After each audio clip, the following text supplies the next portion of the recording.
Valentine's ദിനത്തിൽ anchor Ranjini Haridas പങ്കുവച്ച വാക്കുകൾ ശ്രദ്ധ നേടുന്നു. താനിപ്പോൾ സിംഗിളാണെന്നും കാമുകനെയോ ഭർത്താവിനെയോ തേടുന്നില്ല എന്നുമാണ് രഞ്ജിനി ഹരിദാസ് കുറിച്ചത്. ഞാനൊരു ഭർത്താവിനെയോ കാമുകനെയോ തേടുന്നില്ല. ഞാൻ ബുക്ക്ഡാണ്, ഹാപ്പി, ബ്ലെസ്ഡ്, ഹാപ്പിലി സിംഗിൾ. ഞാനിപ്പോൾ എൻ്റെ സ്വാതന്ത്ര്യത്തെ ഡേറ്റ് ചെയ്യുന്നു, ലക്ഷ്യത്തെ ഫ്ലിർട്ട് ചെയ്യുന്നു, എൻ്റെ സമാധാനത്തെ വിവാഹം ചെയ്തു. അത്രയും പറഞ്ഞുകൊണ്ട് ഒരു ലവറിൽ നിന്നും മറ്റൊന്നിലേക്ക്. ഹാപ്പി വാലന്റൈൻ ഡേ എന്നാണ് രഞ്ജിനി ഹരിദാസ് പങ്കുവച്ച വാചകത്തിലെ ഒരു ഭാഗം. നേരത്തെ ശരത് പുള്ളിമൂട് എന്ന വ്യക്തിയുമായി താൻ പ്രണയത്തിലാണെന്ന് രഞ്ജിനി തുറന്നു പറഞ്ഞിരുന്നു. ലോക്ക്ഡൗൺ കാലഘട്ടത്തിലാണ് ശരത്തും രഞ്ജിനിയും അടുക്കുന്നത്. ഒരിക്കൽ ശരത്തിനെക്കുറിച്ച് രഞ്ജിനി സംസാരിച്ചിരുന്നു. ശരത്തിനെ ചെറിയ പ്രായം മുതൽ അറിയാം. ആരൊക്കെ എന്തൊക്കെ പറഞ്ഞാലും എനിക്ക് സൗഹൃദം വിലപ്പെട്ടതാണ്. ശരത്ത് ഡിവോഴ്സിയാണ്.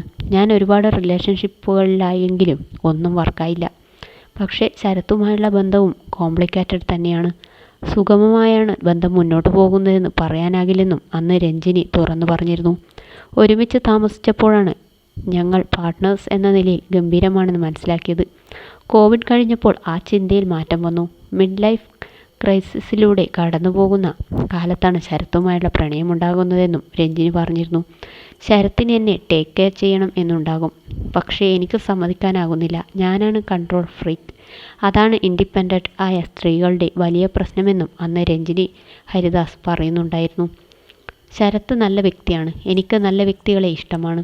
ഞാനും ശരത്തും സ്വയം മൂല്യം നൽകുന്നവരാണ്. ശരത്ത് എന്നെപ്പോലെ ജീവിതത്തിൽ ശരത്തും ഒരുപാട് വിമർശനം നേരിട്ടിട്ടുണ്ട്. പക്ഷേ നല്ല വ്യക്തിയാണ്. അതൊരു മുഖം. മറ്റൊരു മുഖം സോഷ്യലൈസിങ് ആണ്. അത്രയും സോഷ്യലൈസിങ്ങും പാർട്ടിയും എനിക്ക് പറ്റില്ല. പ്രായം കൂടുന്തോറും തനിക്ക് അത്തരം കാര്യങ്ങളുമായി കൂടുതൽ കണക്റ്റ് ആകുന്നില്ലെന്നും രഞ്ജിനി ഹരിദാസ് പറഞ്ഞു.